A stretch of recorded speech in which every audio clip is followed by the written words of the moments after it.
निम्न आकृतियों के चित्र बनाओ, है ना। निम्न आकृतियों के चित्र बनाओ। पहली आकृति क्या थी आपकी? घनाभ, है ना। अच्छा, घनाभ आप लोगों ने देखा कि नहीं देखा? किस टाइप का होता है? फॉर एग्जाम्पल बताओ, कौन सी चीज होती है घनाभ आकार? जैसे पहला ही घनाभ, माचिस की डब्बी देखी? माचिस की जो डब्बी होती है वो घनाभ के आकार की होती है ना। तो आपको माचिस की डब्बी बना देनी थी यहाँ पे।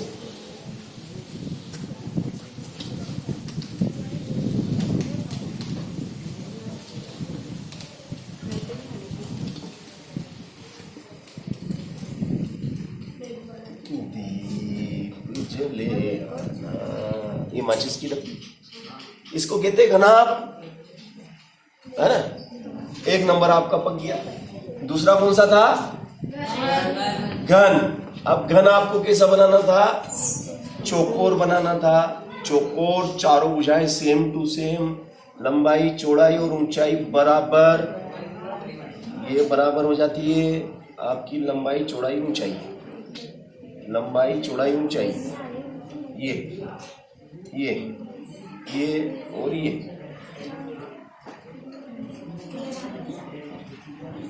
सॉरी, ये ऐसा ही बनाया। तो जिसने ऐसा बनाया है वो एक नंबर उसको मिला होगा। फिर तीसरा क्या था? शंकु। शंकु, इसको अंग्रेजी में कौन कहते हैं? क्या कहते हैं?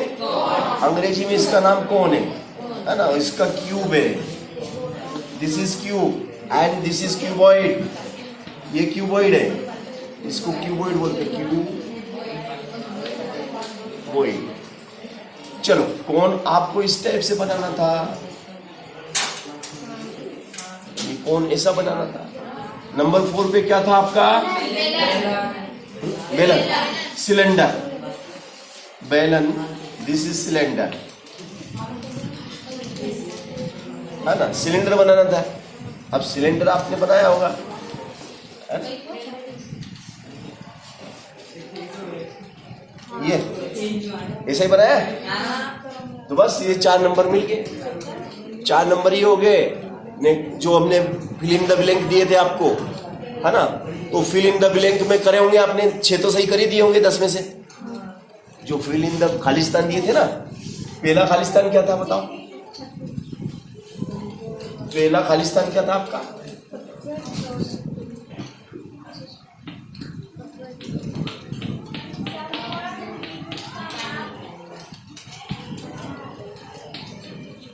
बोलो, पहला क्या था क्वेश्चन? समकोण त्रिभुज। समकोण त्रिभुज का माप खालिस्तान है। समकोण त्रिभुज जो आपने देखा होगा, इस टाइप का जो त्रिभुज बनता है ना। सॉरी, समकोण, सिर्फ समकोण का है ना, त्रिभुज तो नहीं है ना उसमें। समकोण का माप कितना होता है? तो ये समकोण है। ये आपका 2 किरणें हैं, AO और BO। AO और BO 2 किरणें हैं, दोनों ने मिलके ये एक समकोण त्रिभुज बनाया है ना। इसको राइट ट्रायंगल कहते हैं, राइट एंगल, है ना। तो ये कितने डिग्री का बताओ? ये ऊर्ध्वाधर और ये 36। ऊर्ध्वाधर और 36 दोनों के बीच में कितने का? 90 का। तो समकोण त्रिभुज कितने का होता है? 90। चलो, नेक्स्ट क्या था? नेक्स्ट बोलो। एक अंक की सबसे छोटी संख्या। एक अंक की सबसे छोटी संख्या। एक अंक की सबसे छोटी। तो सबसे छोटी एक अंक की क्या है?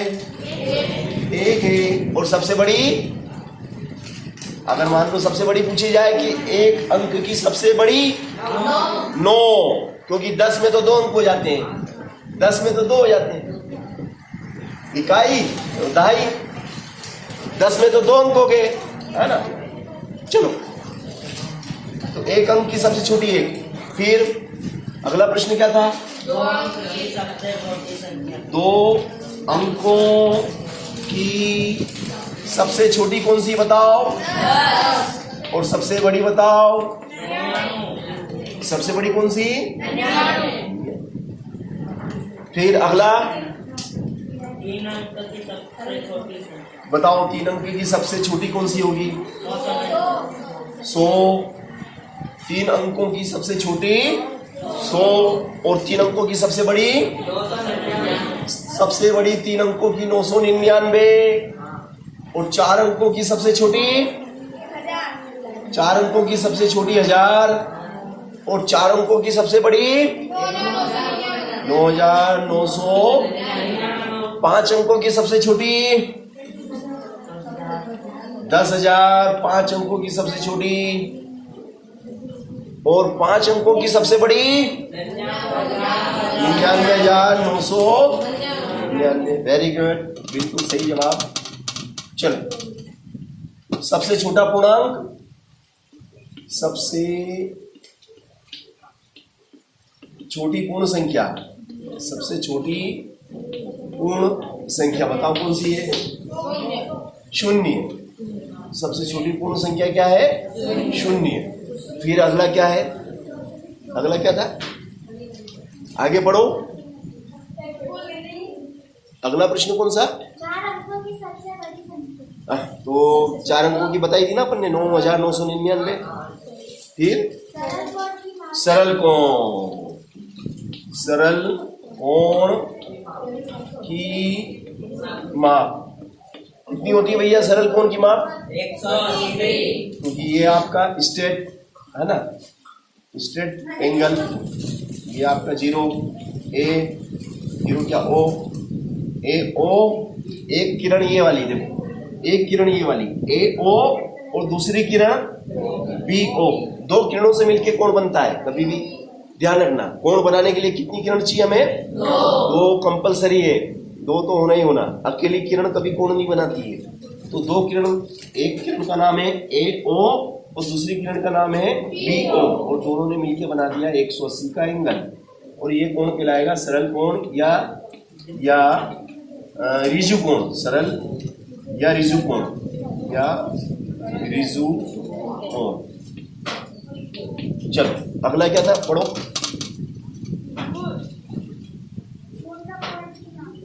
पूर्ण कोण। देखो ये बहुत अच्छा प्रश्न किया इसने।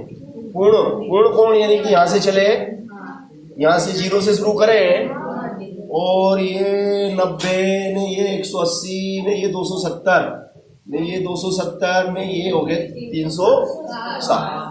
तो पूर्ण कोण की माप कितनी होती है? पूर्ण कोण की माप 360 होती है। 360 डिग्री पूर्ण कोण कितने का होता है? पूर्ण कोण 360 डिग्री का होता है।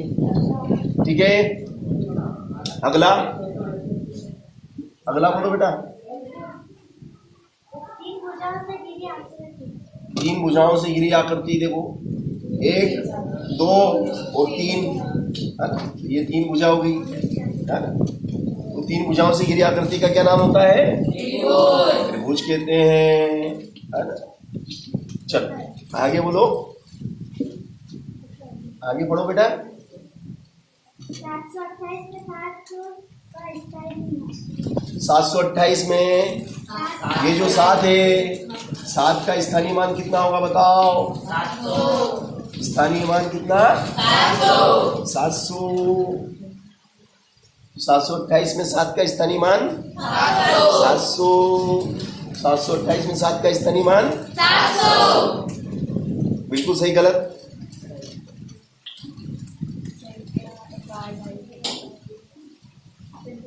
चलो आगे चले, और बोल बेटा। 2 दर्जन केले का मूल्य 100 रुपये। हाँ। 500 चलो, 2 दर्जन है ना। देखो 2 दर्जन, हेलो, 2 दर्जन केलों का मूल्य कितना? 100 केलों का मूल्य कितना? 100 रुपये। 2 दर्जन केले अपन ने खरीदे, कितने रुपए दिए? 100 रुपए दिए। 2 दर्जन केले के 100 रुपए हमने दिए। अगर हम 1 दर्जन खरीदते तो कितने देना पड़ते हैं? कम देते कि ज्यादा? 1 दर्जन केलों का मूल्य कम होता कि ज्यादा होता? कम के लिए क्या करते हैं? तो ये 2 बटे में आ गया। तो इतने रुपए देने पड़ेंगे। अब हमें कितने दर्जन केले खरीदना है? 5 दर्जन। 5 दर्जन केलों का मूल्य। अब भाई 5 दर्जन केले कितने के? तो पहले 1 दर्जन देख लेते हैं। 1 दर्जन कितने के हुए आपके?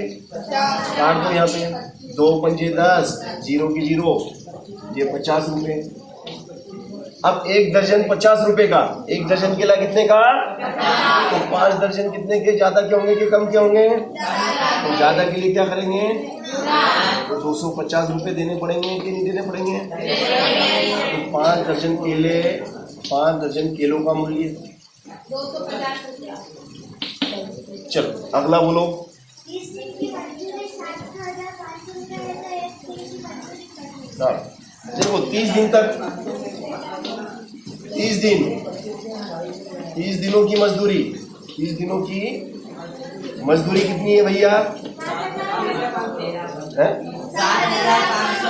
7,500। 1 दिन की मजदूरी कम होगी कि ज्यादा होगी? 1 दिन की मजदूरी, 1 दिन की कम के लिए क्या करते हैं? इसमें किसका देंगे? बड़ी में छोटी का। तो बड़ी ये और छोटी ये, 0 से 0 कट गया। 3 से काटो, 3 दूनी 6, 1 बचा इसको दिया, 3 पंजे 15, 0 की 0। बताओ 1 दिन की मजदूरी कितनी हो गई? 1 दिन की मजदूरी, 1 दिन की मजदूरी कितनी आई? 250 रुपए 1 दिन के। तो बताओ कितने दिन की निकालना है? 10 दिन की। 10 दिन की मजदूरी तो ज्यादा होगी कि कम होगी? तो कितने हो जाएंगे? 2,500, 2,500 रुपए। चलो अगला प्रश्न बोलो बेटा। एक व्यक्ति अपने गुल्लक में रोज 15 रुपये डालता है तो वर्ष में कितने रुपये जमा होंगे? देखो एक दिन में गुल्लक में जमा, 1 दिन में गुल्लक में कितने जमा करें? 1 दिन में 15 रुपए जमा किसने शुरू कर दिया जमा करना? अच्छा, जिसने नहीं करे ना, अभी हम पढ़ाने के बाद में पूछेंगे ना। चलिए 1 दिन में गुल्लक में जमा कितने जमा करें? 1 दिन में 15 रुपए जमा करें। चलो तो कितने दिन की बात हो रही है? इसलिए 1 वर्ष में एक ही है ना। 1 वर्ष में गुल्लक में जमा तो 15 गुणित 365 दिन होते ना। 1 वर्ष में कितने दिन होते? तो 15 5 75 का 5 80 लगा 7, 15 6 90 और 7 97 80 लगा 9, 15 3 45 और 9 54। इसलिए 1 वर्ष में गुल्लक में जमा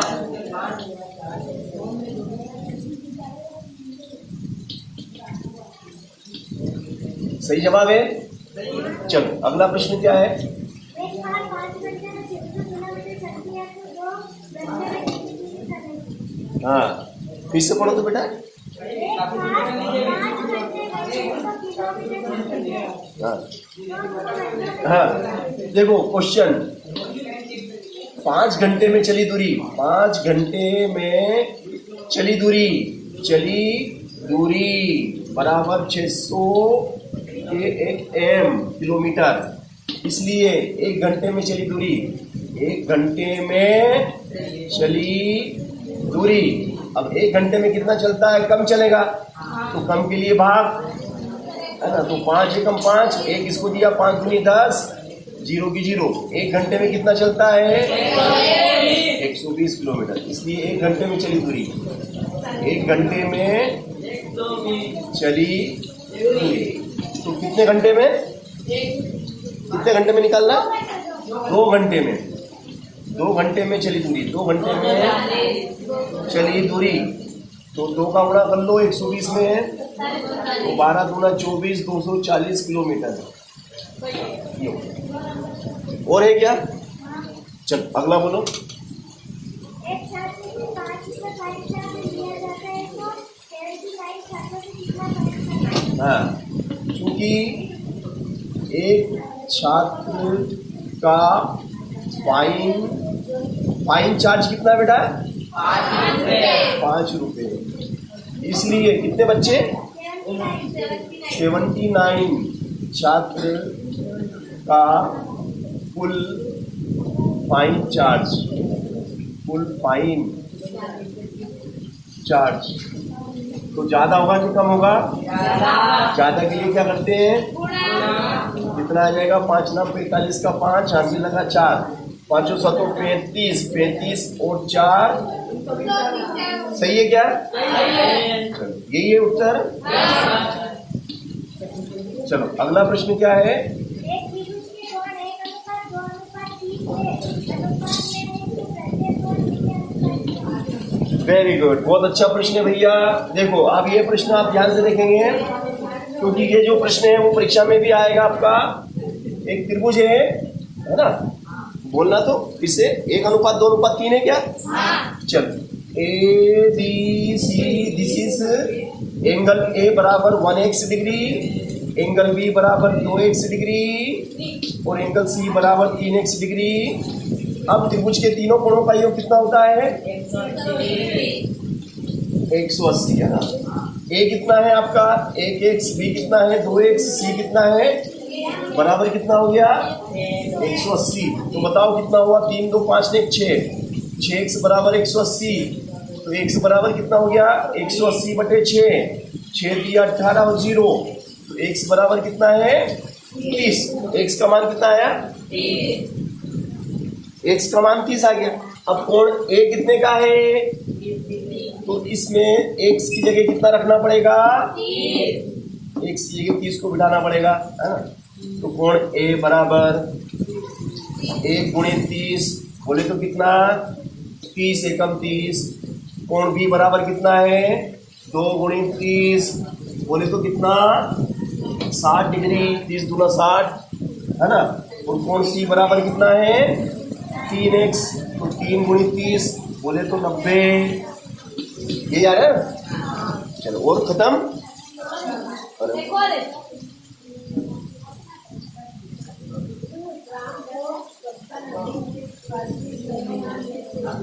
चलो अगला बोलो।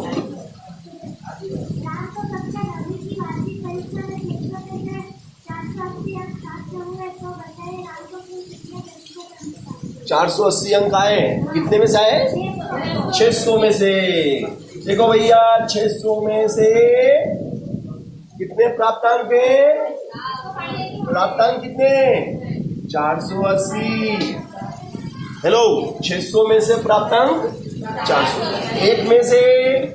एक में से मान लो 1 नंबर का पेपर हुआ, 1 में से प्राप्तांक कितना होगा? तो 480/600। तो बताओ 100 में से प्राप्तांक कितना होगा? अगर मान लो 100 नंबर का पेपर हुआ तो 480/600 गुणित में 100, और ये 2 जीरो से 2 जीरो गई, 6 6 36 से 7 6 8 48 0, 80%। सही है क्या? खत्म। तो ये आपका पेपर कंप्लीट हो गया। पूरा टेस्ट मैंने आप लोगों का जो अगस्त का जो टेस्ट था आप लोगों का, है ना, ये मैंने पूरा हल करके बता दिया। कोई समस्या तो नहीं है?